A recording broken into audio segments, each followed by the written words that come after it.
Selamat sore Tribuners, bagaimana kabar Anda sore hari ini? Senang sekali saya Iluh Devisania dapat kembali menyapa Tribuners, kali ini dalam program ngobrol virtual yang spesial akan membahas terkait putusan MK dengan terkait pendidikan SD hingga SMP negeri dan swasta nanti digratiskan.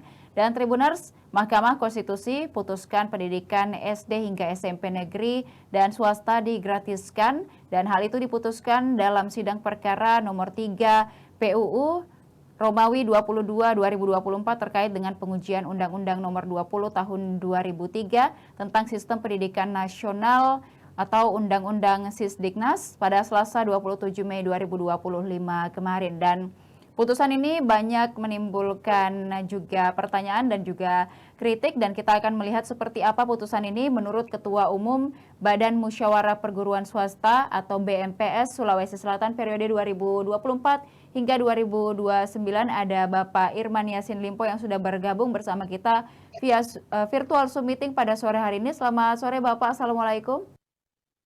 Waalaikumsalam warahmatullahi wabarakatuh. Selamat sore.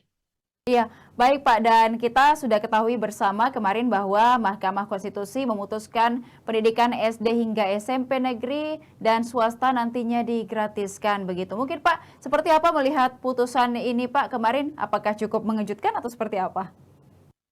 Eh, Kalau mengejutkan sih tidak terlalu ya. Hanya informasi ini kita baru dapat kemarin, itu pun melalui media. Karena memang di undang-undang juga dari dulu sudah mensyaratkan itu. Hanya kan implementasi dari pemerintah belum melaksanakan secara penuh Undang-Undang Sisdiknas tersebut. Bagi kita di teman-teman perguruan swasta, ini hanya menunggu apa tindak lanjut dari putusan Mahkamah Konstitusi ini. Gitu, Bu. Dan juga Pak, terkait untuk hal ini, apakah nantinya sekolah swasta itu akan digratiskan tanpa terkecuali? Lalu apakah sudah ada muncul juga dari teman-teman dari pengelola sekolah swasta terkait hal ini? Apakah sudah ada protes mungkin atau seperti apa kabar yang sudah sampai di Bapak? Eh, kita sih tidak dalam status protes atau enggak sih. Kita hanya menunggu apa tindak lanjut dari pemerintah. Bu Nilu, sekedar saya historikan ya, bahwa perguruan swasta itu ada sejak sebelum kemerdekaan Republik ini dan terus berkontribusi terhadap kemajuan kehidupan masyarakat, terutama di Indonesia. Budi Utomo, Taman Siswa, dan semua sekolah-sekolah teologis itu ada semua sebelum zaman kemerdekaan, Muhammadiyah, NU, dan sebagainya. Nah, ini berarti sedari awal niat para pengelola perguruan swasta itu sedari awal adalah bagaimana kehidupan dan bangsa ini, utamanya masyarakatnya itu terakses oleh pendidikan. Dan setelah itu kita ikut terus berkontribusi, juga ikut mengelola bagaimana pendidikan di Indonesia ini untuk tetap bisa melayani masyarakatnya dengan baik. Tentunya dengan segala kemampuan dan semangat yang luar biasa dari para pendiri perguruan swasta. Ini yang harus menjadi bahan pikiran baik pemerintah maupun masyarakat juga, bahwa ada orang, segelintir orang yang mau ikut berkontribusi terhadap pengelolaan pendidikan di Indonesia ini. Dan semangat itu terus hidup sampai saat ini. Itu Mbak Nilo. Dan juga Pak, apakah putusan ini nantinya berpotensi untuk mengganggu keberlangsungan operasional sekolah swasta khususnya yang non subsidi begitu? Hmm, ya, saya belum baca betul ya. Kita belum baca betul amar putusan itu. Tetapi putusan itu kan membebankan kepada negara sesuai konstitusi bahwa semua pendidikan itu dibebankan kepada negara. Nah, sekarang pertanyaannya, apakah negara ini mau untuk membiayai masyarakatnya dalam hal mengelola pendidikan itu? Saya contohkan di Sulawesi Selatan, Mbak Nilu, itu 5.708 sekolah swasta dengan mengelola banyak anak murid ya, sekitar 14.000 lebih anak jumlah, sorry, sekitar sekitar begitu yang kita selama ini mengelola itu. Nah, sekarang pertanyaannya apakah eh, berdasarkan info yang kami dapat dari media bahwa beban pendidikan swasta itu dibebankan kepada negara. Itu, Pak, Bu. Dan juga Pak, ini kalau kita melihat terkait ini kan nantinya juga akan membahas terkait anggaran begitu. Apakah untuk di Sulawesi Selatan sendiri untuk anggarannya kira-kira memungkinkan tidak Pak untuk memang kita benar-benar menggratiskan seluruh sekolah negeri dan juga swasta? Ya, tergantung fiskal pemerintah. Karena jelas di undang-undang itu bahwa semua pendidikan dasar dan menengah itu ditanggung oleh pemerintah. Nah, sekarang sisa pilih apakah pembiayaan itu ada oleh pemerintah, cukup atau tidak. Yang kedua, apakah kalau cukup, apakah pendidikan itu eh, hanya standar gitu. Sementara di swasta selain standar juga memberi layanan lebih, Bu. Jadi memang selama ini kelihatannya keberpihakan pemerintah ini lebih banyak kepada negeri, sekolah negeri. Sekolah swasta perhatiannya cukup hanya dengan regulasi, ikut regulasi dan sebagainya. Tetapi dengan semangat keswastaan yang dimiliki oleh pengelola pendidikan swasta, semangat kemandirian itu memberi layanan lebih. Layanan lebih terhadap masyarakat. Contohnya, penyediaan guru. Itu guru disiapkan sendiri oleh swasta, Pak. Bu. Nggak ada guru pegawai negeri di swasta.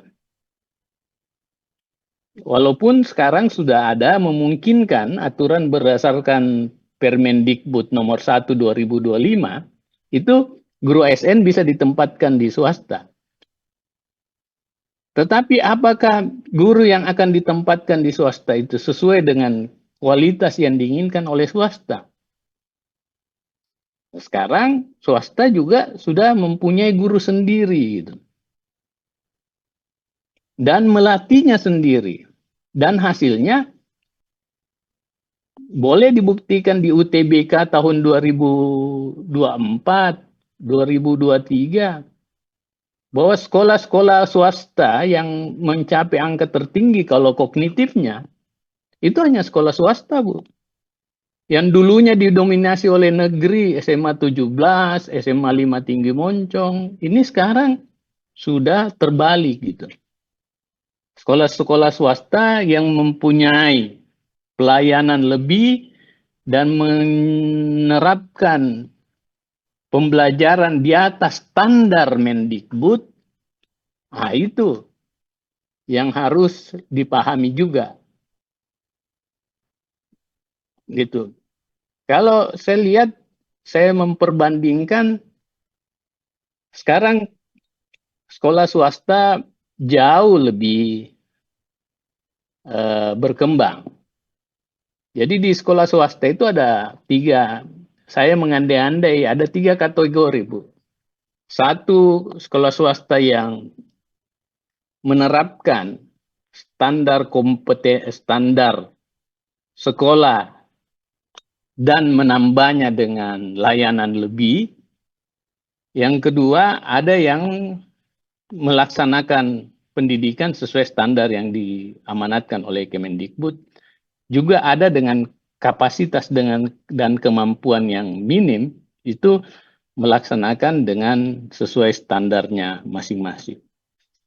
Jadi kalau dilihat pencapaian, saya merasa fair menyatakan bahwa kontribusi sekolah swasta selama ini jauh lebih baik dibanding tahun-tahun sebelumnya dan bisa berkompetisi dengan sekolah-sekolah negeri. Dengan begitu, pada akhirnya kita juga ikut meningkatkan indeks pembangunan manusia, kontribusi sekolah swasta. Nggak mungkin indeks pembangunan masyarakat manusia Sulawesi Selatan bisa naik tanpa salah satu kontribusinya adalah sekolah swasta. Yang kedua, dampak sosial juga ada. Banyak sekolah swasta yang juara olimpiade, Bu. Juara sains, seni, dan olahraga. Yang kedua, banyak sekolah pilihan swasta yang tematik berdasarkan agama, berdasarkan kemampuan bahasa asing. Ada sekolah swasta juga yang langsung bekerja sama dengan luar negeri. Dan pelayanan lebih, baik sarana maupun cara proses belajar dan mengajar. Di sekolah swasta sekarang rata-rata satu kelas hanya 25 orang siswanya, dengan guru 2 orang.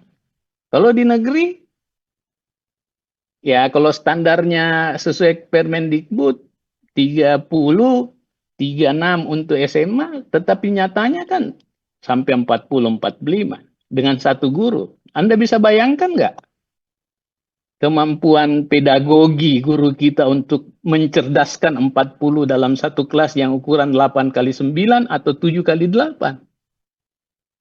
Gitu, Pak. Ah, gitu. Dampak ekonomi juga ada dibuat oleh sekolah swasta. Saya kira kantin sekolah, kan, parkir dan sebagainya. Sekolah swasta juga bayar IMB, Bu. Bayar pajak. Malah kayak di Kota Makassar itu kalau nggak dibayar IMB-nya nggak diperpanjang izinnya. Gitu. Jadi kami apapun yang terjadi, apalagi kalau menurut media, keputusan MK ini mewajibkan negara membiayai semua pendidikan baik di negeri maupun di swasta. Secara beban sih berarti negara mau ikut membiayai pendidikan swasta. Yang penting bagi kami di swasta, tujuan pendidikan kita itu tetap punya kemandirian gitu. Cita-cita baik yang selama ini terhimpun di perguruan swasta itu harus tetap dihargai itu. Gitu Mbak Leo. Dan juga Pak, tadi kita sudah bahas terkait anggaran begitu dan juga terkait kualitas dari swasta maupun negeri sendiri. Memang kita sudah melihat secara nyata memang seperti apa dan juga secara data sudah dibuktikan bahwa memang sekolah swasta juga mampu bersaing begitu. Dan apakah ada kemungkinan bahwa bukan lagi mampu bersaing, Bu. Memimpin lah. Iya, iya.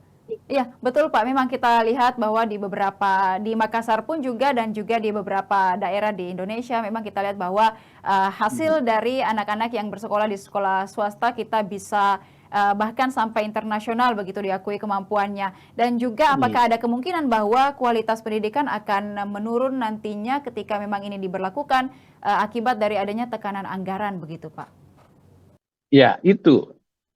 Makanya kalau anggaran ini yang selama ini diselenggarakan oleh swasta menjadi beban negara, secara finansial swasta lebih ringan. Tetapi yang paling penting bukan soal anggarannya, soal kemandirian sekolah swasta dalam mengelola pendidikan yang ada di dia. Kita sudah pasti ikut standarisasi yang dibuat oleh Kemendikbud. Tetapi kita juga punya visi dan cara yang khas, yang unik, yang tematik dalam meningkatkan kemampuan dan daya saing anak-anak didik kita. Jadi kompetensi dasar pasti kita penuhi. Karena itu sudah regulasi. Tetapi menjadi kompetensi daya saing, itu yang kami kejar. Yang kami perguruan swasta kejar. Supaya itu menjadi nilai lebih yang dicita-citakan oleh pendiri perguruan swasta tersebut. Bu, tidak semua sekolah negeri dan kayaknya secara aturan tidak memungkinkan untuk semua sekolah negeri itu bisa mengajarkan tahfiz Quran. Kalau di swasta bisa penuh, karena dia tematik agama. Demikian pula yang sekolah Kristen Katolik. Ada juga sekolah yang khusus untuk peningkatan mutu kognitif, olimpiade, dan sebagainya. Itu fokus dia. Ada sekolah swasta juga yang fokus pada keberbakatan. Ini yang semua dengan cara dan gaya khas. Karena sekali lagi selama ini dikelola oleh swasta itu sendiri. Baik gurunya, rekrutmennya, pelatihan gurunya, peningkatan mutu, itu oleh sekolah swasta sendiri. Kita udah melebihi standar yang diregulasikan oleh pemerintah. Jadi, saya contohkan, Bu, di sekolah SD, kalau kita bicara SD, dana BOS di sekolah negeri itu hanya 900.000 per siswa per tahun. Jadi kalau kita bagi per bulan, berarti anak-anak hanya dibiayai oleh negara 75.000 per bulan. Mungkin hampir sama banyak dengan jajannya. Apakah bisa dengan 75.000 per bulan, semua fasilitas standar untuk meningkatkan mutu anak-anak SD kita sebagai golden age, umur emas, untuk masa depan bangsa bisa tercapai? Dari 75.000 per bulan itu 50% alokasinya untuk gaji dan honor para pendidiknya. Sekian persen itu untuk sarana dan prasarana. Jadi yang tiba di anak siswa sisa berapa? Apakah dana BOS 900.000 di SD itu menghitung inflasi, menghitung nilai tukar? Dana BOS 900.000 itu sejak lama, Bu. Gitu.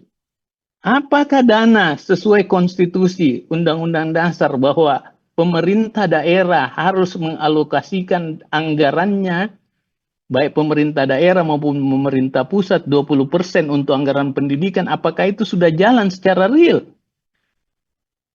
Secara data, tulis di atas tulisan, mungkin dipertanggungjawabkan iya 20%. Tetapi 20% itu apakah ke anak didik? Atau ke belanja pendidikan pegawai negeri sipil? Itu menurut saya yang harus real dulu, baru kita coba fokus nih. Berapa sebenarnya untuk anak didik per satu siswa? Untung aja ini Bu, Pak Prabowo dan Pak Gubernur Sulawesi Selatan kita punya visi untuk pendidikan. Tetapi apakah diimplementasi di dalam sekolah seperti yang dipikiran Bapak Gubernur dan Bapak Presiden?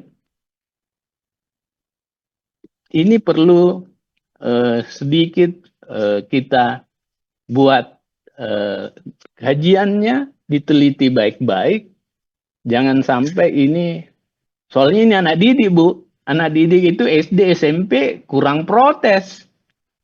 Apa yang dirasakan itu jarang dia ungkapkan. Tanya saya begitu, 75.000 per bulan itu, di dalamnya ada 50% alokasi untuk biaya pendidik dan tenaga pendidik, apakah itu cukup untuk anak-anak pinter, cerdas, bertakwa, berbudi pekerti luhur? Cukup. Gitu, Bu. Iya, dan juga Pak terkait tadi kita sudah membahas juga terkait kemandirian begitu, dan kita tahu memang bahwa sekolah swasta salah satu keunggulannya itu hal itu kemandirian dalam misalnya ada beberapa standar yang sudah ditetapkan oleh negara, tapi kita juga di sekolah swasta menambahkan beberapa program yang juga mendukung untuk bagaimana anak-anak ini bisa bertumbuh, berkembang dan juga mendapatkan pendidikan yang baik. Lalu kalau misalnya nanti memang putusan dari MK ini akan diberlakukan begitu, apakah juga di sekolah swasta nanti kira-kira akan tetap mampu tidak menambahkan program-program di luar dari batas yang ditentukan oleh pemerintah sendiri atau standar yang ditentukan pemerintah sendiri guna untuk tetap menjaga kualitas dari sekolah swasta itu sendiri? Ya, kalau itu sih sudah bukan tawar-menawar bagi sekolah swasta. Kalau untuk memajukan pendidikan sih sudah itu, karena kenapa dia mau masuk sekolah, mengelola sekolah, itu sebenarnya secara finansial tidak ada keuntungan, tetapi karena tidak ada pilihan untuk mengelola itu, maka ya untuk memajukan cost operasionalnya itu ya harus ada finance yang bisa membackup pelaksanaan itu. Sekali lagi, kayak aset Bu, kayak aset tanah, tanahnya siapa ya? Apakah pemerintah mau menyiapkan tanah? Kalau sesuai standarnya kan sekolah harus 2 hektar ya. Mau nggak pemerintah menghibahkan tanah 2 hektar untuk penyelenggaraan sekolah swasta? Gitu. Yang kedua, yang buat bangunannya siapa? Yang terakhir, rekrutmen guru deh Bu. Rekrutmen guru. Saya hitung lagi ya Bu ya. Kalau satu sekolah dalam satu kelas itu berdasarkan Permendikbud 47 2023 terakhir, itu menyatakan satu kelas SMP itu hanya 30 maksimal. Satu kelas SD paling banyak 28. Jadi kalau SMP, dana bosnya 1 juta per tahun, itu berarti satu kelas hanya bisa sampai 30 juta per tahun. Guru yang harus mengajar di SMP itu 11 mapel, 11 mata pelajaran. Jadi itu habis membiayai mapel itu aja, Bu. Begitu mandirinya swasta. Kalau di negeri, karena PNS, komponen terbesarnya gaji guru itu terselesaikan karena PNS. Kalau di swasta, siapa yang gaji kalau bukan swastanya sendiri, Bu? 11 mapel loh, Bu, di SMP itu. Gitu. Nah, sekarang kalau mau dibiayai, ya komponen terbesar itu adalah komponen pembiayaan guru.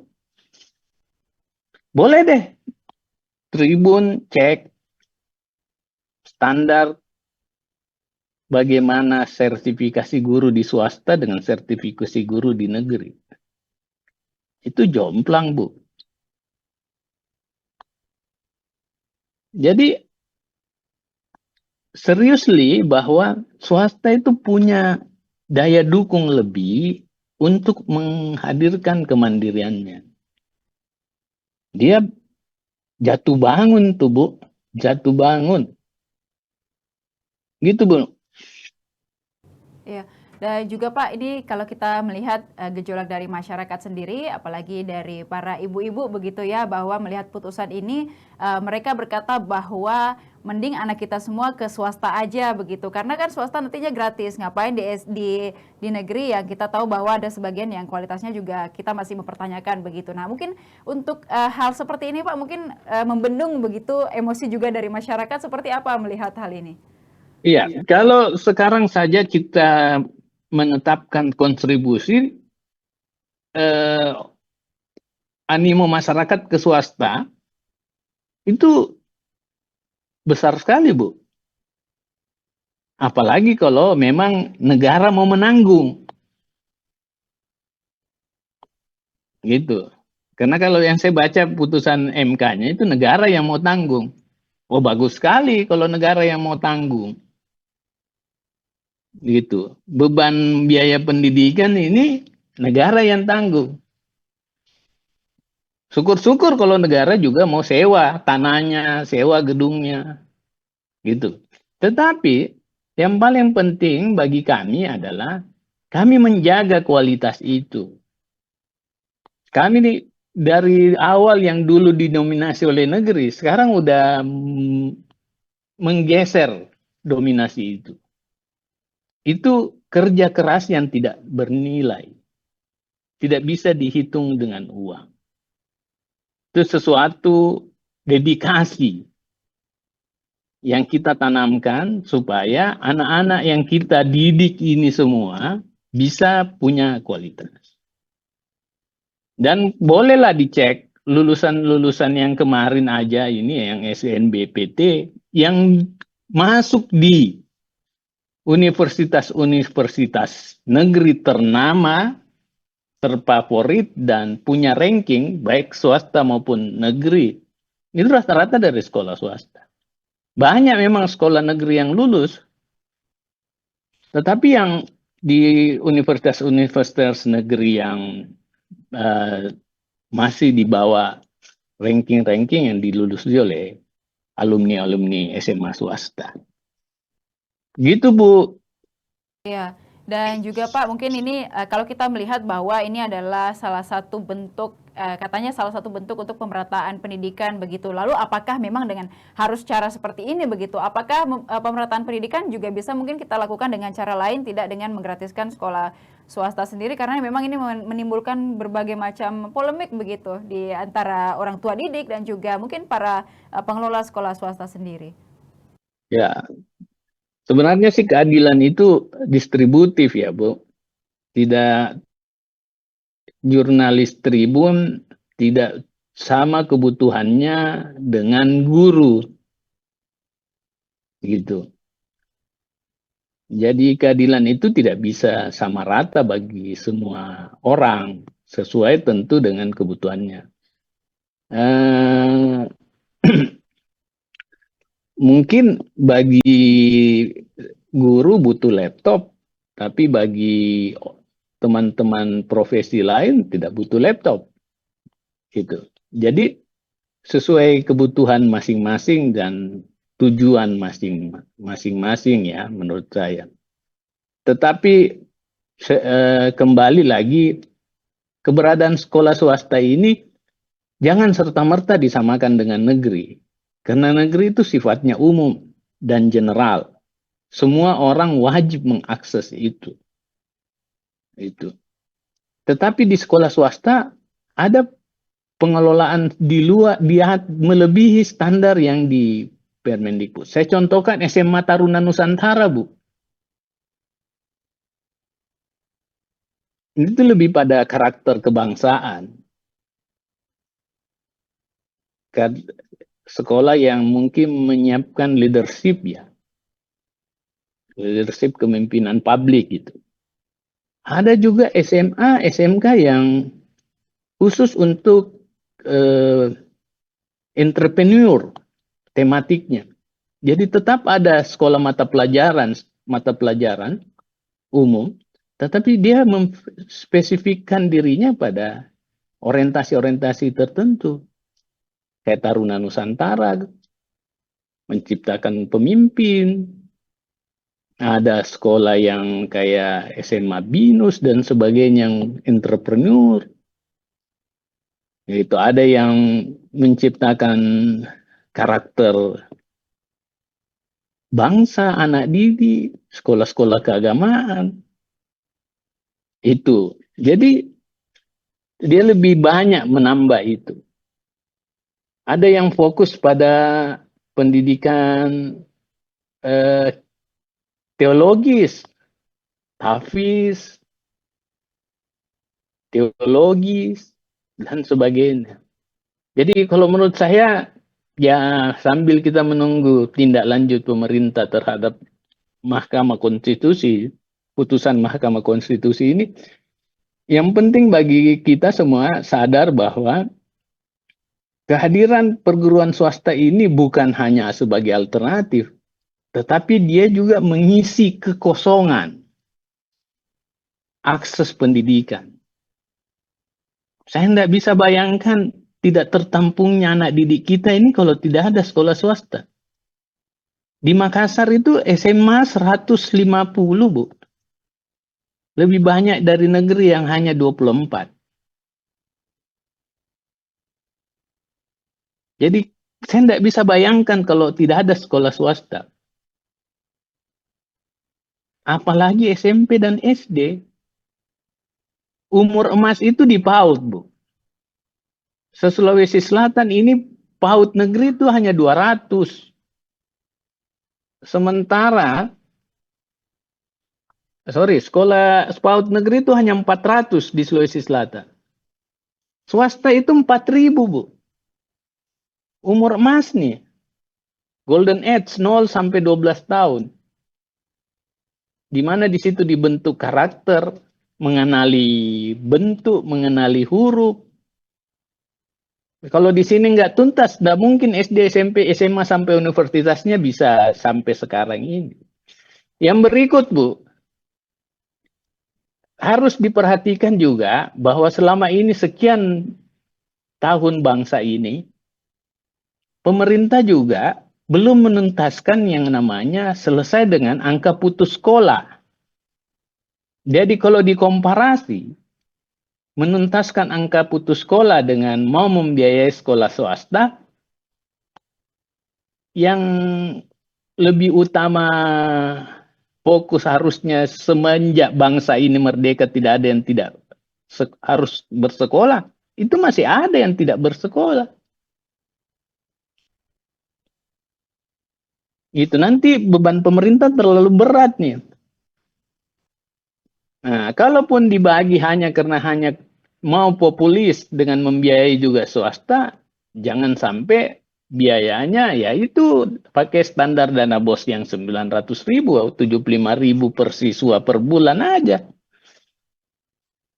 Bagi saya harus dikaji lebih dalam, tapi dari kita dari sekolah swasta, maksudnya kaji mendalamnya itu dalam penerapannya ya. Kalau kita di sekolah swasta dengan biaya beban ini dialihkan ke negara, fine-fine aja. Tidak dibebankan juga ke negara, fine-fine aja.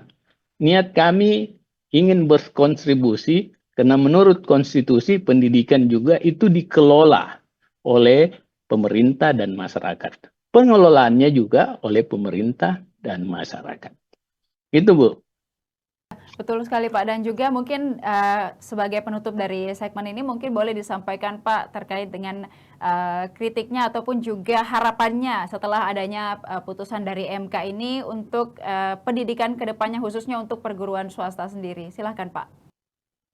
Harapan saya menindaklanjuti putusan MK ini, saya berharap ada kajian yang benar, ada kajian yang real, ada kajian yang baik, yang sesuai standar-standar dan melihat sesuai kebutuhan masing-masing. tidak ada pro kontra bagi swasta menerima atau menolak ini. Karena kalaupun akhirnya swasta yang terbebani, saya kira swasta pasti mundur nih. Tapi kalau dibebankan oleh negara, ya kita lihat apakah beban negara ini mengganggu kemandirian tujuan utama swasta mendirikan sekolah atau tidak. Pilihannya itu aja menurut saya, bahwa ya harapan saya dikaji baik-baik, jangan hanya sekedar untuk mengikuti apa yang terjadi, tetapi harus ada kajian yang mendalam, karena ini menyangkut hidup masa depan. Memang tidak terasa pada saat sekarang apapun keputusan yang kita ambil, tapi kita belajar dari kekinian kita, bahwa kadang-kadang apa yang ada sama kita ternyata jauh dari ideal. Kontraksi sosial antara kita, sesama orang dewasa saat ini, akibat pendidikan masa lalu, ternyata pada akhirnya tidak ideal. Mungkin kesalahan cara kita mendekati sistem pendidikan masa lalu. Gitu. Jadi untuk masa depan nih, Indonesia emas, Indonesia yang baik, ya tergantung bagaimana kita merawat ini. Jangan hanya dilihat tekstual pendidikan itu, tapi yang lebih penting, apa sih kebutuhan dan kemanfaatan bagi anak-anak kita saat sekarang, dan terlebih-lebih untuk kepentingan mereka masa depan. Apakah dengan bersekolah dia akan bisa survive ke depan, itu yang paling penting. Apakah hanya dia mendengar pelajaran guru saja, dia sudah dianggap bisa survive masa depan? Apakah kita tidak butuh lagi tambahan pembelajaran skill? Atau paling penting, mental dia bagaimana nanti ke depannya? Siap nggak? Ya, tugas kita mempersiapkan. Dan itu sebenarnya tugas negara. Untung ada, kita ikut. Iya, begitu. Terima kasih. Baik, terima kasih Pak atas insight-nya yang luar biasa. Kita tahu bahwa memang untuk kita melihat putusan ini memang juga sempat mengejutkan bagi masyarakat, terutama orang tua didik ya. Mereka khawatir apakah nanti sekolah swasta ini sudah tidak begitu lagi kualitasnya, tetapi kita sudah melihat insight dari Ketua Umum Badan Musyawarah Perguruan Swasta bahwa tetap akan mempertahankan kemandirian itu yang mesti perlu dijaga begitu ya Pak ya dari perguruan swasta sendiri. Terima kasih Pak Irman Yasin Limpo sudah bergabung bersama kita melalui virtual Zoom meeting. Semoga kedepannya tetap ada kemandirian begitu ya Pak ya untuk perguruan swasta, dan juga salam untuk rekan-rekan di BMPS Pak. Semoga sukses selalu. Terima kasih, selamat sore, sampai jumpa kembali. Betul. Baik, dan juga Tribuners, terima kasih sudah menyaksikan program kita pada sore hari ini. Jangan lupa saksikan juga program menarik lainnya hanya di Tribun Timur, mata lokal menjangkau Indonesia. Saya Ilu Devisania beserta seluruh kerabat kerja pamit undur diri. Terima kasih dan sampai jumpa.